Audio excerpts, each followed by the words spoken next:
How did the inventor of dynamite end up creating the Nobel Peace Prize? The answer may be a bit more complicated than you think. Alfred Nobel was born in Sweden in 1833.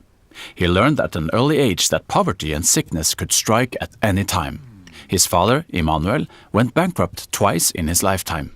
His mother, Henriette, gave birth to 8 children, but only 4 of them made it past childhood.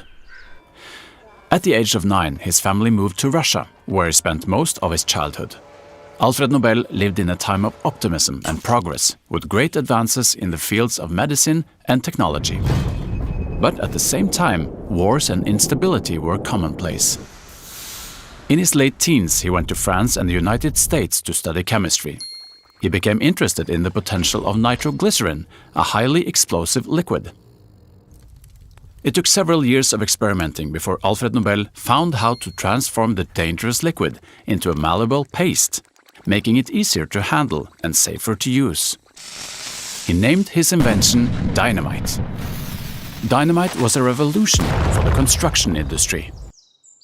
Alfred Nobel was constantly working. He opened more than 100 factories in 20 countries, and by the end of his life he held 355 patents in his name. He never married and had no children, so he could think differently when the time came to write his testament and decide what would happen to his fortune after his death. Maybe his money could support scientists, poets, and peacemakers.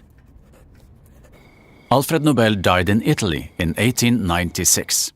In his last will and testament, he wrote that most of his fortune was to be used to give out 4 prizes in Sweden in physics, chemistry, medicine, literature, and 1 in Norway, the Peace Prize.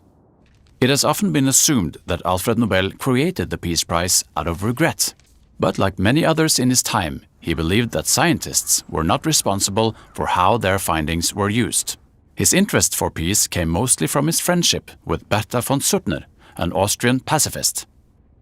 Her novel Lay Down Your Arms was a huge success at the time. Contrary to Nobel, she believed strongly that the only way to peace was disarmament.